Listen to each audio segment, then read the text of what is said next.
हाँ तो स्टूडेंट, तुम्हारे लोगों की क्लासें एकदम टाइम टू टाइम चल रही हैं। आज मौर्य वंश लेकर चलेंगे हम। मौर्य वंश में पूरी तुम लोगों को फुल डिटेल्स में जानकारी मिलेगी, संस्थापक से लेके हर एक फुल जानकारी मिलेगी। मौर्य वंश में आज का राजा रहेगा चंद्रगुप्त मौर्य, जिसने स्थापना की मौर्य वंश की।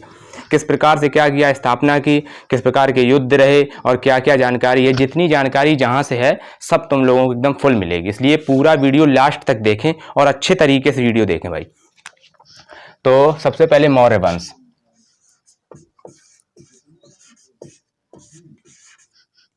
मौर्य वंश, देखो मौर्य वंश जो है, इससे पहले हम थोड़ी जानकारी ले लेते हैं ये आया कैसे और कैसे बना, समझते चलें भाई। सबसे पहले हम जानकारी ले लेते हैं कैसे बना। नंद वंश, एक राजा था नंद वंश में, घनानंद। देखो पहले आया, इससे पहले एक वंश था, साइड में हम इधर लिख दे रहे हैं, एक था नंद वंश। नंद वंश, तो नंद वंश जो वंश था, नंद वंश, इसका संस्थापक था महापद्मानंद। संस्थापक, इसका संस्थापक था किसका, नंद वंश का। समझते चले भाई, नंद वंश का संस्थापक था महापद्मानंद।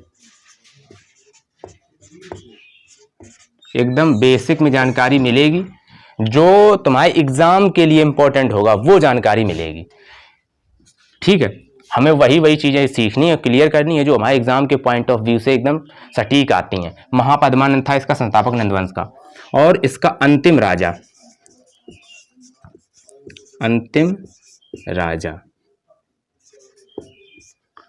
ये था घनानंद। अब समझ लो, थोड़ी जानकारी हम देना चाहते हैं घनानंद के बारे में। हुआ क्या, जो तुम्हारा ये घनानंद था, ये एक विलासी प्रवृत्ति का राजा था। विलासी मतलब भोग विलास में दिन रात लीन रहता था।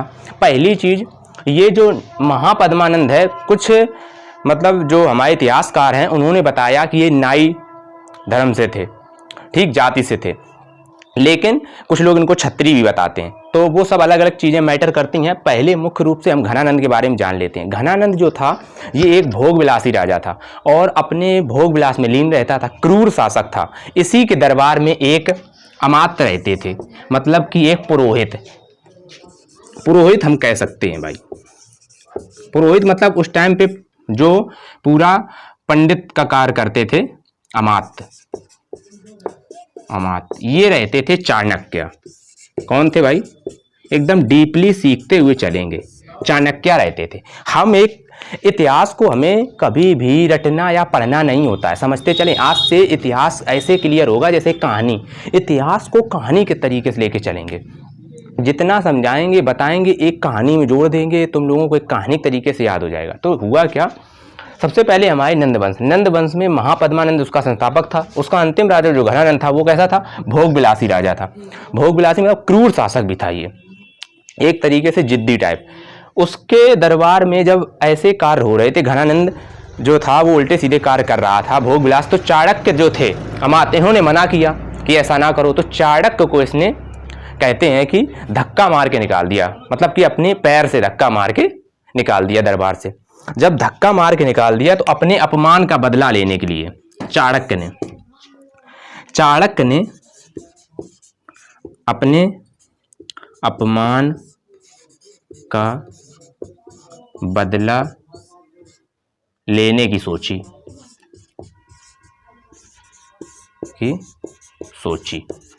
किन्होंने सोची, चाणक्य ने। अब चाणक्य जो थे, थोड़ा चाणक्य के बारे में जान लेते हैं फिर हम चलते हैं आगे। चाणक्य थे, चाणक्य का अन्य नाम, समझते चलें भाई।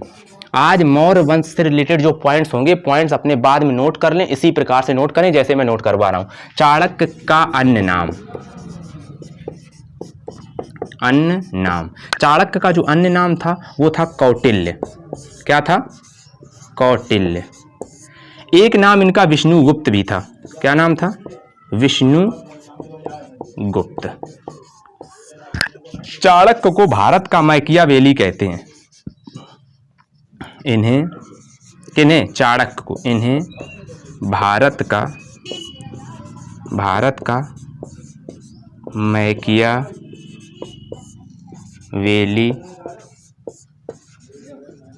कहते हैं। आज जितना जो कुछ कवर हो सकेगा उतना हम कवर करवाएंगे। अब जब चाणक्य का अपमान हो गया, चाणक्य को घनानंद ने धक्का मार के अपने राज्य से निकाल दिया। अब चाणक्य जा रहे थे, रास्ते में ये चलते चले जा रहे थे और इनको रास्ते में एक बालक दिखा, यही अपना चंद्रगुप्त। जब इन्होंने देखा तो ये साहसी, निर्भीक और निडर, और इसके अंदर सबसे बड़ी क्वालिटी थी लीडरशिप की, यानी नेतृत्व की भावना। ये एक अच्छे नेता वाले गुण और नेतृत्व की भावना अच्छी थी। तुरंत चाणक्य समझ गए।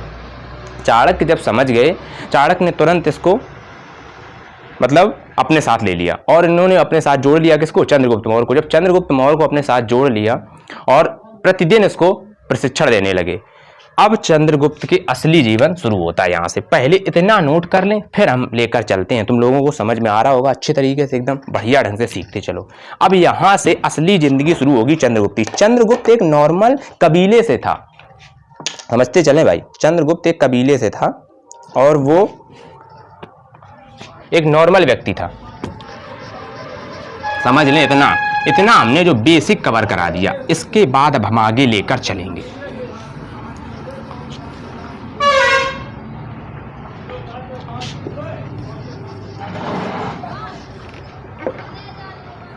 अब देखो भाई, चंद्रगुप्त मौर्य पहला राजा, यानी कि मौर्य वंश का संस्थापक। अब हम लिख सकते हैं मौर्य। प्रशिक्षण चालू हो गया, रोज ट्रेनिंग देते, जंगल में इसकी ज़्यादा से ज़्यादा तैयारी चलती। चाणक्य पूरी देखभाल दिन रात अपने शिष्य में लगे रहते थे, क्योंकि उन्हें इसको राजा बना के और घनानंद को मगध के साम्राज्य से हटाना था। साम्राज्य मगध पे था भाई, जो आज वर्तमान में मगध कहाँ पे है? बिहार में। बिहार जो है पूरा मगध में है। तो मौर्य वंश का संस्थापक प्रतिदिन एक ना एक राजा तुम लोगों के सामने आएगा सीरियल वाइज, ठीक है। हर एक वंश हम धीरे धीरे कवर करते हुए चलेंगे। मौर्य वंश का संस्थापक ये कौन था भाई? चंद्रगुप्त मौर्य। मौर्य वंश का संस्थापक कौन था भाई? चंद्रगुप्त मौर्य। इसका जन्म, अब चीजें नोट करेंगे। जन्म 345 ईसा पूर्व, 345 ईसा पूर्व जन्म। मृत्यु लिख लेते हैं इसकी, मृत्यु 298 ईसा पूर्व। मृत्यु से रिलेटेड जो जानकारी होगी अभी मिलेगी, कैसे मरे राजा, ये कैसे किस प्रकार से क्या हुआ, और इनके बारे में कुछ जानकारी। हाँ, जब ये राजगद्दी पर कब बैठे? राजगद्दी पर कब बैठे भाई? राजगद्दी पर बैठे 322 ईसा पूर्व। तुम लोग एक चीज समझ रहे होगे, जो ईसा पूर्व है उल्टा चलता है, याद रखना। ईसा पूर्व उल्टा चलता है, मतलब कि देखो इसको हमें जो ये संख्या आती है मृत्यु वाली संख्या देखो 300, जबकि आज का सन क्या है कि सन बढ़ के चलता है, ईसवी बढ़ी हुई चलती है, यानी 1 से 2 की तरफ चलेगी, 3, 4, 5। ईसवी कैसे चलती है देखना समझना भाई, 1, 2, 3 ऐसे ही सन आते हैं, 4, फिर इसके बाद 5, 6 ऐसे 2001, 2003, 2004, 5, 6। अब जो आदमी 2001 में पैदा होगा वो जाके 2099 में मरेगा जाके, बाई द वे मान लो, तो 2099 ज्यादा है कि 2001? तो 2099 ज्यादा। तो मृत्यु हमारी ज्यादा में हो रही है वर्तमान के हिसाब से, जो ईसवी है। पहले ईसा पूर्व थी, जन्म हो जाता था 345। अब इसमें कम चलते थे, 5 से 4 पे आते थे, 4 से 3 पे, 3 से 2 पे, फिर 1 पे, और 1 पे आके वहीं से ईसवी स्टार्ट हो गई थी। तो ये रूल है। तो यहाँ पे इस पे क्वेश्चन, इस चीज पे भ्रमित ना हो कि 345 से 298 कैसे हो गया। यहाँ ईसा पूर्व है ना कि ईसवी। ईसा पूर्व और ईसवी में यही डिफरेंस है कि यानी कि जो बाद का समय होगा वो छोटा होगा, जो पहले का समय होगा वो बड़ा होगा। चलो इतनी चीज तो क्लियर है। अब अच्छे ढंग से सीखते हुए चलते। एक चीज अब हमने सीख ली, राजगद्दी कब बैठा? 322 ईसा पूर्व में। सिकंदर ने आक्रमण कर दिया था भारत पे उसी समय, तब राजा था चंद्रगुप्त मौर्य। जब सिकंदर ने आक्रमण कर दिया तो सिकंदर तो वापस जा रहा था, लेकिन सिकंदर का जो सेनापति था सेल्यूकस निकेटर, इसका सेनापति था सेल्यूकस, सिकंदर का सेनापति, लिख लो भाई, सिकंदर का सेनापति। सिकंदर का सेनापति कौन था? Seleucus Nicator. Seleucus Nicator. इसे 305 ईसा पूर्व, देखो राजगद्दी पे कब बैठा? 322 में। अब 322 से 5 कम कर दो, कितने साल बाद? अगर कम करना चाहो तो 22 से 5 गए, कितने बचे? 17 साल बाद, मतलब कि राजगद्दी में बैठने 17 साल बाद सेल्यूकस निकेटर को इसे देखो सिकंदर का सेनापति सेल्यूकस निकेटर, इसे 305 ईसा पूर्व चंद्रगुप्त ने हराया था। किसने हराया था भाई? चंद्रगुप्त मौर्य ने हराया था। एक चीज समझ ले भाई बहुत अच्छे से, जब इसको हरा दिया तो ये इतना प्रभावित हुआ, कौन? Seleucus Nicator. इसने कहा कि अब हम तुम्हें क्या करते हैं कि अपनी शादी, अपनी लड़की की शादी तुम्हारे साथ में कर देते हैं। तो इसने, जो तुम्हारा सेल्यूकस निकेटर था, इसने अपनी लड़की, इसकी लड़की का नाम था कार्नेलिया। और कार्नेलिया का एक निकनेम भी था, ये भी याद रखें। कार्नेलिया को हेलेना भी कहते हैं। हेलेना, इसी का लड़का होगा बिंदुसार। और बिंदुसार कैसे पैदा हुआ, कैसे, किस प्रकार उसका नाम बिंदुसार पड़ा, इसकी फुल डिटेल्स अगले वीडियो में मिलेगी। क्योंकि बिंदुसार के जन्म के प्रति बहुत से लोगों के मानसिक रूप से बनी रहती है, इसका जन्म कैसे हुआ और बिंदुसार का नाम कैसे पड़ा। बिंदुसार, इसको अमित्रघात भी कहते हैं, बिंदुसार को अमित्रघात कैसे नाम पड़े, ये सब चीज़ें फुल डिटेल अगले वीडियो में मिलेंगी। इसमें जानकारी लेते रहें, इसमें जितनी जानकारी मिलेगी फुल एकदम इंपॉर्टेंट। तो जो कार्नेलिया का विवाह कर दिया, किससे? चंद्रगुप्त मौर्य, यानी कि सेल्यूकस निकेटर ने, लिख लो भाई, सेल्यूकस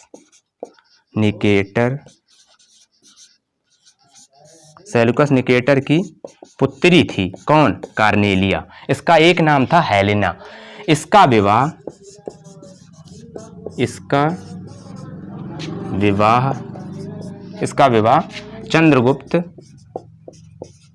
चंद्रगुप्त मौर्य से कर दिया गया। अभी हमने तुम्हें चंद्रगुप्त मौर्य के माता और पिता का नाम नहीं बताया। पहले इतनी कहानी यहां तक पहुंच गई, नोट कर लो, इसके बाद हम आगे चलते हैं। इतना नोट करो, फिर हम आगे चलते हैं भाई।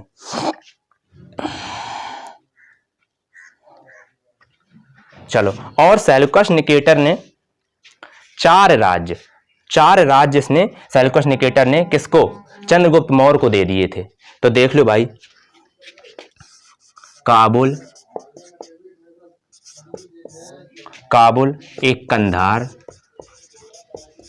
नोट करते रहो भाई, बहुत अच्छे ढंग से तुम लोग सीखते हुए चलो, कोई भी दिक्कत नहीं होनी चाहिए तुम लोगों को। देखो, काबुल, कंधार और एरिया और मकरान, ये किसने दे दिए थे? ये सेल्यूकस निकेटर ने 4 प्रांत दहेज में दे दिए भाई। दहेज बहुत पुरानी प्रथा है। 4 प्रांत दहेज में मिले। किसे मिले? चंद्रगुप्त मौर्य को। अब दहेज किसे मिलेगा? बिल्कुल राजा को। अब ये दहेज जो है ना, ये बहुत प्राचीन समय से चला आ रहा है। तो 4 प्रांत किसने दे दिए भाई? 4 प्रांत सेल्यूकस निकेटर ने दे दिए चंद्रगुप्त मौर्य को, लेकिन इसी खुशी में चंद्रगुप्त मौर्य ने, अब आगे चलो, अब इतना साफ कर देते हैं, आगे चलते हैं भाई।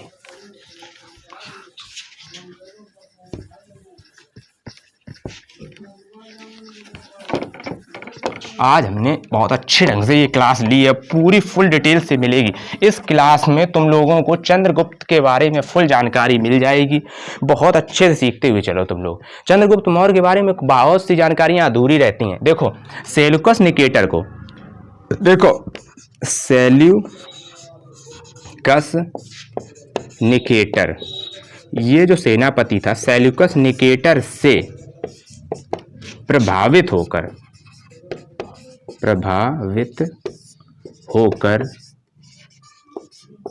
सेल्यूकस निकेटर से प्रभावित होकर 500 हाथी चंद्रगुप्त ने, अब चंद्रगुप्त का सेल्यूकस निकेटर ससुर हो गया भाई। जब अपनी लड़की की शादी कर दी तो ससुर तो हो ही गया। अब अपने ससुर को उसने 500 हाथी गिफ्ट कर दिए। यानी किसने? चंद्रगुप्त मौर्य ने। चंद्रगुप्त मौर्य ने। चंद्रगुप्त नाम के काफी राजा हुए, याद रखना, कंफ्यूज ना होना। चंद्रगुप्त द्वितीय विक्रमादित्य होता है वो। चंद्रगुप्त द्वितीय विक्रमादित्य वो गुप्त वंश का शासक है। जब गुप्त वंश पढ़ेंगे तब उसके बारे में पढ़ेंगे, लेकिन ये मौर्य लगा मिलेगा, जिसके आगे मौर्य लगा मिलेगा वो मौर्य वंश का संस्थापक है चंद्रगुप्त मौर्य। तो सेल्यूकस निकेटर से प्रभावित होकर 500 हाथी चंद्रगुप्त मौर्य ने दान में दे दिए भाई। दान में दे दिए। ये इतना सीख है। अब क्या है, हमने बोला अभी थोड़ी देर पहले माता और पिता का नाम। चंद्रगुप्त मौर्य की माता का नाम मुरा था। क्या था? मुरा। और पिता का नाम बहुत ही कम लोगों को इसकी जानकारी होती है, पिता के नाम की। चंद्रगुप्त मौर्य के पिता के नाम की जानकारी तुम लोगों को किस प्रकार से मिल रही, देखो भाई।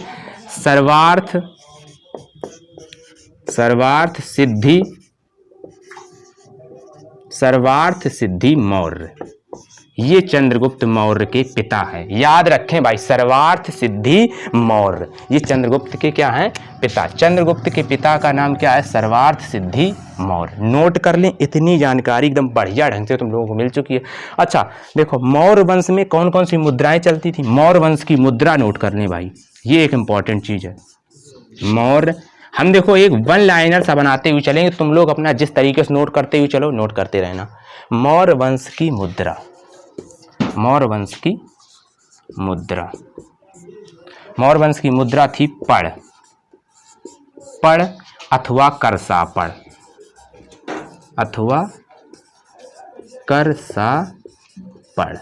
इतना नोट करें। फिर इसके बाद हम आगे चलते हैं। बहुत बढ़िया ढंग से तुम लोग सीख रहे हो भाई, बहुत अच्छे ढंग से। फिर आगे चलते हैं, चलो।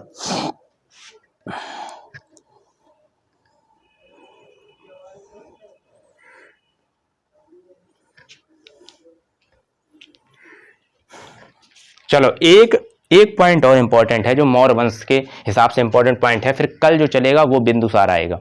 देखो क्या पॉइंट है, देखो सेल्यूकस निकेटर ने, एक जो सेनापति था, किसका? सेल्यूकस निकेटर, सिकंदर का सेनापति था। सेल्यूकस निकेटर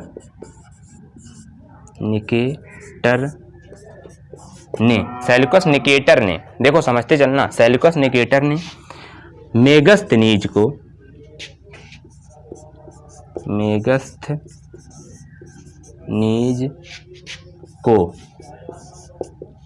चंद्रगुप्त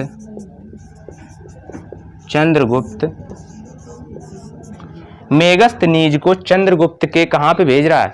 देखो अब एक चीज समझते चलना, ये लास्ट पॉइंट है, इंपॉर्टेंट पॉइंट। इसके बाद हम चंद्रगुप्त को लेके चलेंगे, कैसे कैसे इन्होंने क्या है अपनाया। देखो सेल्यूकस निकेटर ने मेगस्थनीज को, ये पॉइंट्स हैं जो लिखाते हैं, इनको नोट करते रहा करो, स्टार बना दे रहे हैं भाई। पहली क्लास है आज हिस्ट्री की। सेल्यूकस निकेटर ने मेगस्थनीज को चंद्रगुप्त मौर्य, लिख लो भाई, चंद्रगुप्त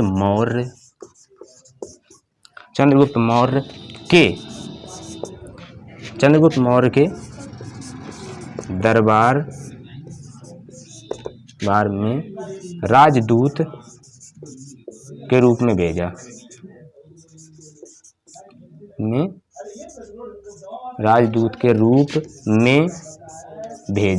किसे भेजा भाई?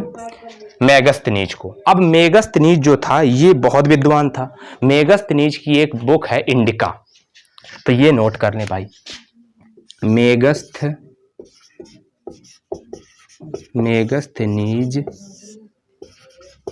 की बुक यानी किताब या पुस्तक लिख सकते हैं, कुछ भी लिख सकते हैं। इसको पहले साफ कर दें, फिर इसके बाद आगे चलते हैं लेके।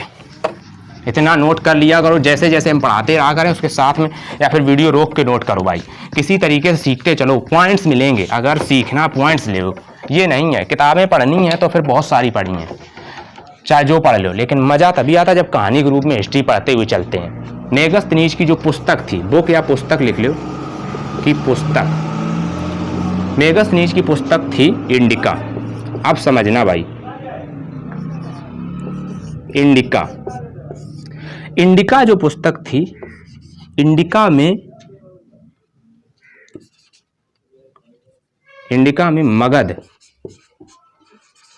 मगध साम्राज्य का विस्तृत वर्णन है, विस्तृत वर्णन है।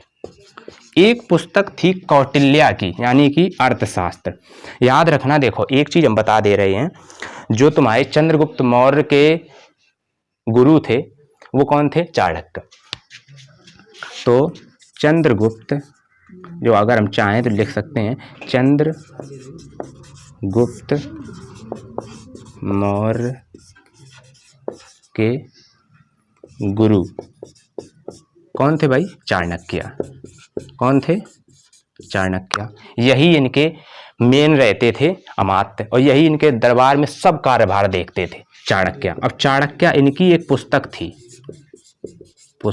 थी, उसका नाम था अर्थशास्त्र। क्या नाम था?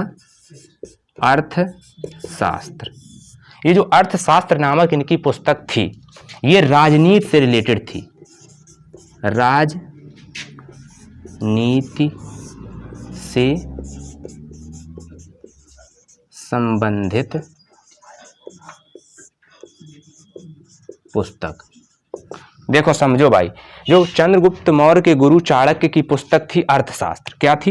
अर्थशास्त्र। अर्थशास्त्र जो थी ये राजनीति से संबंधित पुस्तक थी, ठीक है। अर्थशास्त्र के जनक जो हमारी इकोनॉमिक्स है, उसके जो जनक है वो एडम स्मिथ है। यानी कि अगर हम बताना चाहें अर्थशास्त्र के जनक, तो इधर साइड में लिखे दे रहे हैं, अर्थशास्त्र के जनक वो हैं एडम स्मिथ। एडम, इकोनॉमिक्स भाई,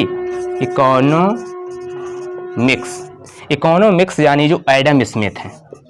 एडम स्मिथ कौन है भाई? Adam Smith. इतना सब नोट कर लें, तब तक हम इंक डाल लें भाई।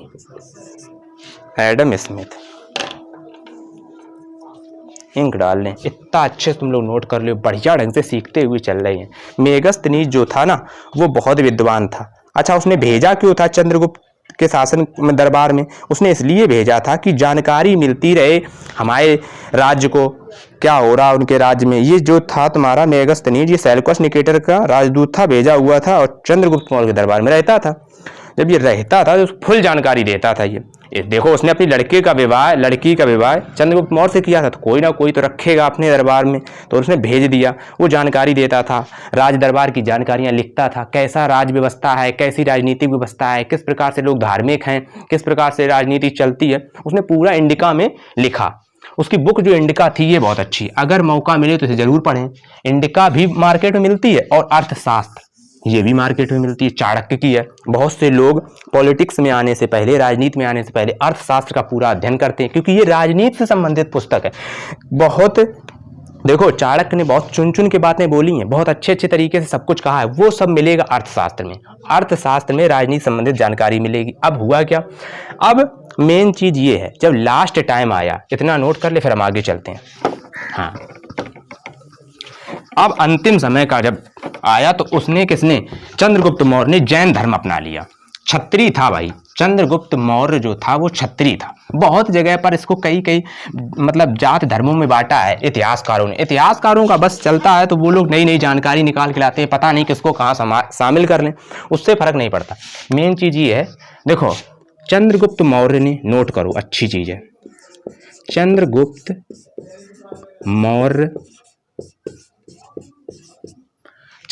मौर्य ने अपने अंतिम दिनों में, अपने मृत्यु तो तुमने पहले ही बता दी हमने, 298 ईसा पूर्व, अपने अंतिम दिनों में, यानी जब मरने वाला था, अपने अंतिम दिनों में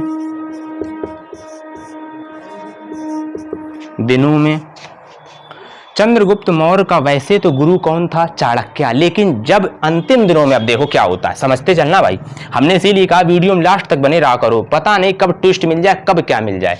चंद्रगुप्त मौर्य ने अपने अंतिम दिनों में जैन धर्म अपना लिया भाई। जैन धर्म, कौन सा धर्म? जैन धर्म अपना लिया। जैन धर्म अपना लिया। और इनके जैन धर्म के गुरु भद्रबाहु थे। ये नोट करें भाई, इनके ये पॉइंट हैं भाई, बहुत इंपॉर्टेंट पॉइंट हैं। जैन, इनके जैन गुरु भद्र बाहु थे। इनके जैन गुरु कौन थे? इनके जैन गुरु कौन थे भाई? भद्र बाहु थे। ये चीज एक चीज समझते चलो तुम लोग, जैन गुरु कौन थे? इनके भद्र बाहु थे। अब क्या हुआ भाई, चंद्रगुप्त मौर्य ने, पॉइंट है ये, इंपॉर्टेंट पॉइंट है, चंद्रगुप्त मौर्य ने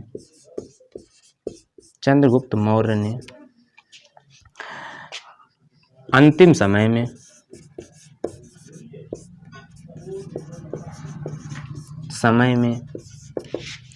श्रवणबेलगोला, कहां पर भाई? श्रवणबेलगोला, कर्नाटक में है ये, श्रवणबेलगोला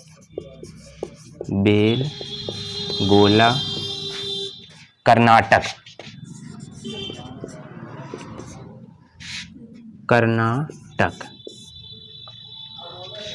कहां पर? चंद्रगुप्त मौर्य ने अपने अंतिम समय में, श्रवणबेलगोला कर्नाटक में संलेखन विधि से, कौन सी विधि से? संलेखना विधि कहते हैं इसे, संलेखन विधि से अपने प्राण त्याग दिए। किसने? अब देखना, मैं इसके बारे में तुम्हें बताऊंगा संलेखन विधि है क्या। प्राण त्याग दिए, कैसे क्या होता है, देखो आज इसी पे चर्चा कर लेते, संलेखन विधि पे। पहले इतना नोट करो और समझ लो भाई, इतना नोट कर लो, स्क्रीनशॉट ले लो इसका तुम लोग। अब देखते हैं, आगे चलते हैं, तभी समझा पाएंगे हम जब इतना साफ कर देंगे।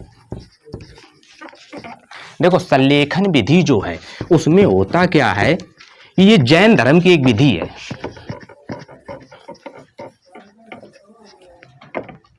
श्रवणबेलगोला कहां पे है? कर्नाटक में है, लिख लें अगर नोट ना किया हो।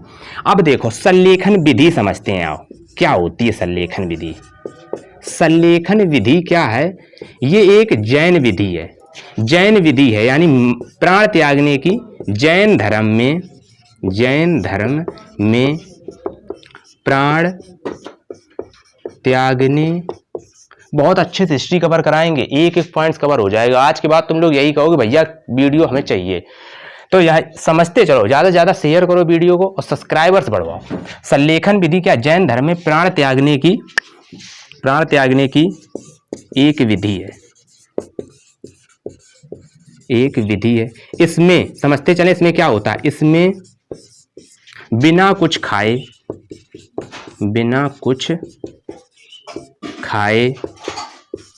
और बिना कुछ पिए, यानी कि ना कुछ खाना है और ना कुछ पीना है, और बिना कुछ पिए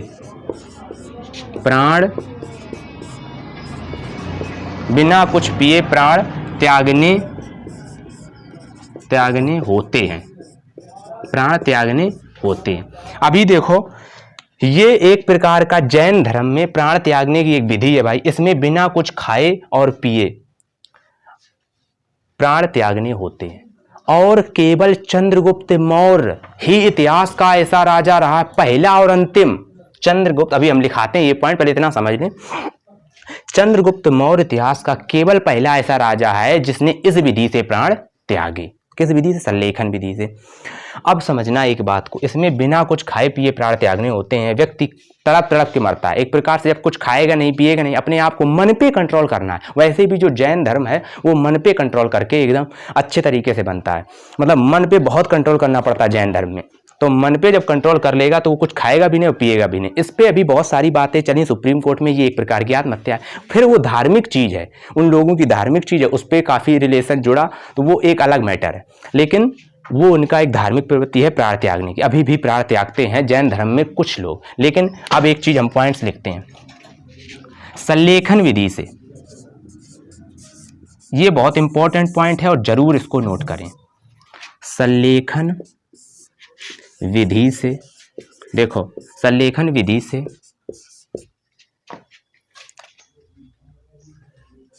प्राण त्यागने वाला प्रथम राजा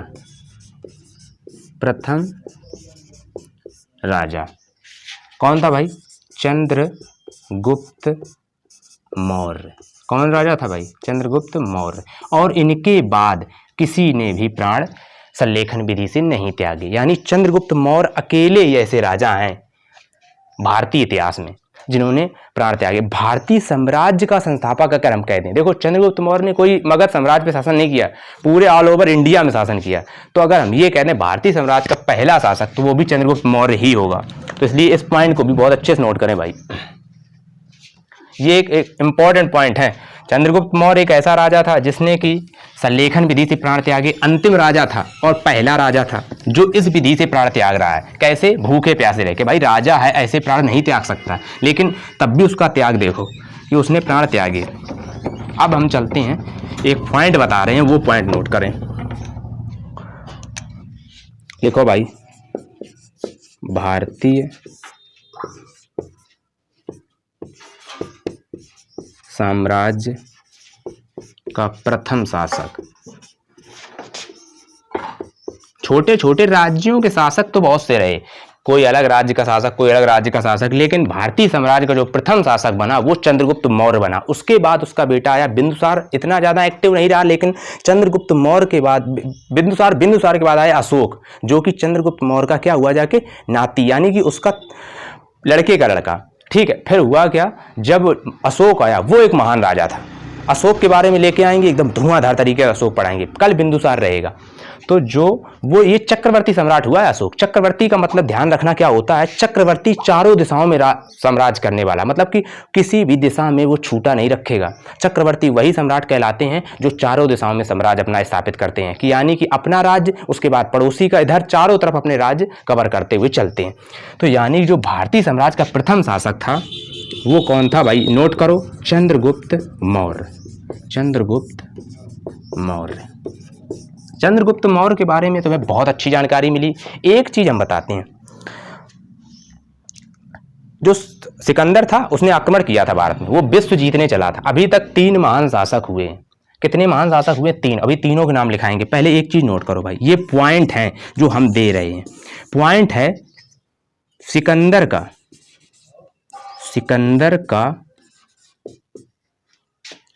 नौसेनापति।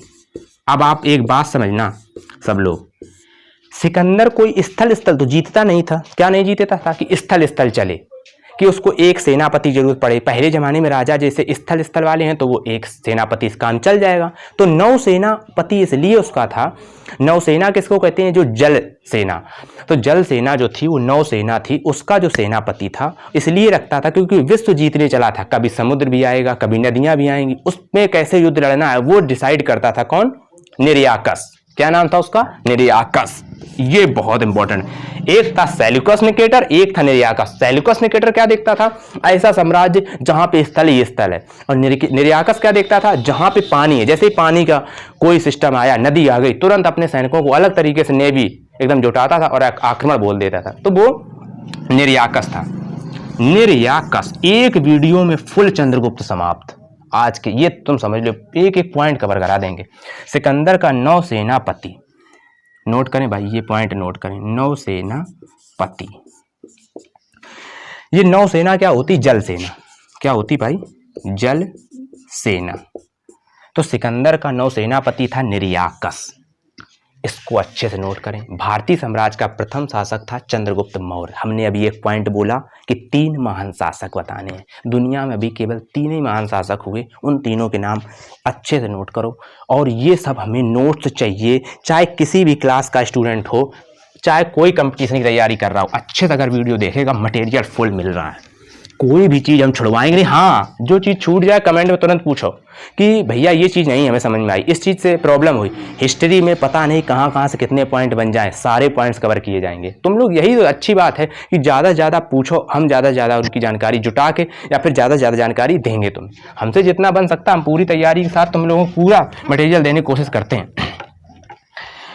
अपना तो इतना सब कुछ बना ही बनाया है सिस्टम, तुम अपना बनाते रहो बस। हम लोग लगे हैं केवल एक चीज़ में, सब्सक्राइबर बढ़वाओ, लाइव आए। जब लाइव में मैराथन क्लासें चलेगी ना, तो हिस्ट्री समाप्त होगी 2-2 3-3 घंटे में। 1 घंटे हमने पढ़ा दी, फिर आगे तुम्हारे दूसरे सर जी वो लग गए आगे। तो इस प्रकार से चलेंगे। और मैथ तो रोहित सर की देखते रहो तुम दबा के एकदम। अगला पूरी मेहनत से लगा है। क्या है? हमने बोला विश्व के 3 महान शासक, विश्व के महान सम्राट। महान सम्राट, महान सम्राट उन्हें कहते हैं जो शासन अच्छे तरीके से निभाए और चारों तरफ शासन करे और एकदम बलवान शासक रहे हो, एकदम दमदार, और उनके अंदर एक जुनून रहा हो। सबसे पहला था सिकंदर महान, इसको अलेक्जेंडर भी बोलते हैं भाई, सिकंदर महान।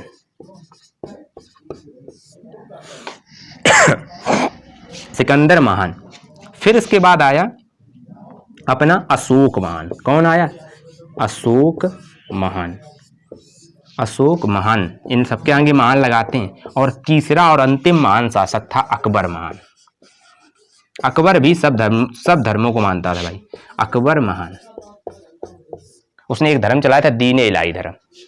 जब मुगल्स पढ़ाएंगे तो मुगल्स में एकदम तुम लोग मस्त तरीके से पढ़ोगे। आज के लिए हम इतना ही रखते हैं। जितनी जानकारी मिली अच्छे तरीके से वीडियो देखो, ज़्यादा से ज़्यादा लोग शेयर करो और पूरा वीडियो देखो एकदम शिद्दत से। और पहली चीज़, तुम लोग वीडियो क्लिक किया और निकल गई, ये अच्छी चीज़ें नहीं है। चाहे छोटा स्टूडेंट हो चाहे बड़ा, अगर वीडियो देखने आए हो तो पूरा वीडियो देखो मस्त तरीके से, तुम्हें जानकारी फुल मिलेगी। अच्छी तैयारी करते रहो घर पर और मस्त तरीके से पढ़ाई करो। हम लोग तुम्हारे लिए डेडिकेटेड हैं फुली।